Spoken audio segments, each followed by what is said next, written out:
Que fiasco que foi a manifestação de ontem, não é não? Flopou completamente. Foi uma demonstração de fraqueza e comprovou que realmente a anistia não é uma pauta popular e que ninguém se importa com isso. Essa seria a minha opinião se eu fosse uma dessas pessoas que se desinforma única e exclusivamente pela imprensa brasileira. O que só mostra o desespero deles em impedir que essa anistia aconteça e tentar desmerecer a força de mobilização que a direita e o Bolsonaro têm. Ontem a imprensa perdeu as estribeiras. Alguns exemplos. Ato de Bolsonaro pró-anistia reúne 44,8 mil na Paulista, aponta monitor da USP. Se veio da USP, então com certeza a gente tem que acreditar. Reinaldo Azevedo, pró-golpismo. Por que havia menos gente em São Paulo do que no Rio de Janeiro? E o que importa? Peraí, tinha menos gente na Paulista ontem do que em Copacabana? Esse aí foi corajoso. Folha de São Paulo, Bolsonaro abraça mãe de pichador em ato na Paulista e ataca STF e Lula. E coloca ele ali do lado do prefeito de São Paulo. Guga Noblar, ferrou. No ato do Bolsonaro, o governador de Mato Grosso, Mauro Mendes, fez a mãozinha para cima, num gesto que pode lembrar aquele do ditador alemão, aquele de Musk. Já está viralizando nas redes e começou a discussão. Ele tentando fabricar uma viralização, falando que já estava viralizado. E aqui, o Mauro Mendes, do Mato Grosso, levantando a mão para dar tchau, para dar um oi, para acenar para a galera. Isso aí já virou saudação nazista. Bom, esse desespero todo dessas pessoas, isso tem que ser dito, é porque Bolsonaro, há não muito tempo atrás, era aquele deputado que falava sozinho no parlamento, que era humilhado, zombado, ignorado, rechaçado por boa parte, inclusive considerado um deputado de baixo clero. E esse deputado de baixo clero, que toda a imprensa e todo o sistema de militância brasileiro se esforçou como nunca para tentar destruir sua reputação, consegue fazer isso aqui. De novo, aquele que estava sempre sozinho, hoje consegue levar milhões e milhões de pessoas num domingo para qualquer lugar do Brasil que ele fizer uma convocação. E aí a imprensa quer que você acredite que nesse dia, aqui na Avenida Paulista, haviam apenas 44 mil pessoas. Uma Paulista quase que completamente lotada, tinha apenas 44 mil pessoas.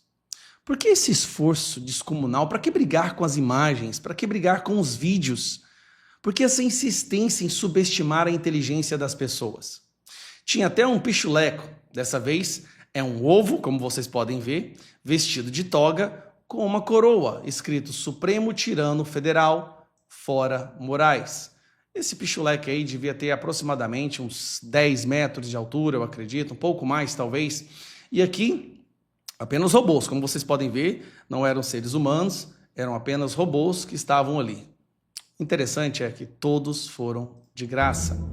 E aqui é uma imagem do Space Liberdade, que passa pelo trajeto da Avenida Paulista, mostrando como estava a manifestação. Esses eram, de acordo com todos eles ali, com a imprensa, as 44 mil pessoas. E lembrando, eram 2 núcleos de pessoas que estavam lá, tá? Essas pessoas em torno do caminhão e mais na frente um pouco, lá atrás, mais um outro grupo de pessoas que estavam em frente a um telão. Ou seja, muito mais pessoas do que eles gostariam de admitir. Bom, aqui para mim foi um dos melhores trechos da manifestação de ontem. Para mim, eu como fui professor de inglês durante 20 e tantos anos, eu adorei esse trecho, que é o Bolsonaro mandando um recado em inglês para o mundo inteiro ouvir. Vamos ouvir. Popcorn and ice cream sellers sentenced for coup d'etat in Brazil.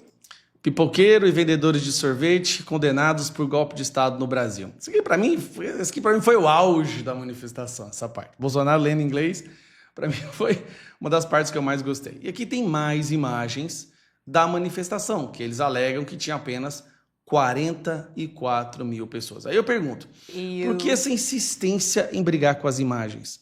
Porque eles estão colocando todas as fichas para impedir que essa anistia seja pautada. E eu disse, porque ela é uma vitória que vai muito além de acabar com o sofrimento e acabar com essa injustiça que está sendo cometida contra centenas de famílias brasileiras. Milhares, na verdade, porque não estamos falando só dos condenados, tem aqueles que não foram condenados ainda, aqueles que tiveram que fugir do Brasil. Essa anistia seria o primeiro passo para resgatar a normalidade jurídica no nosso país. Seria o primeiro passo para desmoralizar essa ditadura da toga que se instaurou na nossa nação. Esse seria o primeiro passo que daria, sim, uma luz ao fim do túnel. Estamos próximos a fazer com que esse passo dê certo.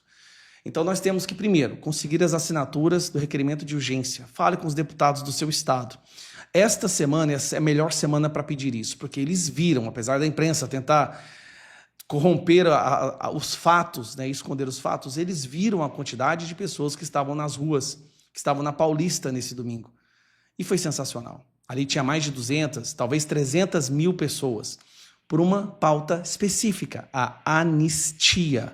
Desfazer essa tremenda crueldade, essa injustiça contra pessoas inocentes por uma manifestação que saiu do controle. Se essa mesma régua for ser usada com as manifestações da esquerda, em breve não sobraria nenhum militante da esquerda nas ruas, porque eles sim quebram, depredam, violentam, destroem, mas do lado de lá é democracia. Bom, por mais que eles tentem esconder, Lindbergh falando que foi um fiasco, nós sabemos a verdade. Foi um tremendo sucesso. Lembrando, o líder que convocou essa manifestação é réu para ser preso, é condenado constantemente pela imprensa, é perseguido, não pode falar, pode ser preso a qualquer momento e mesmo assim a população brasileira prefere estar do lado dele do que daqueles que se dizem os salvadores da democracia. Um abraço.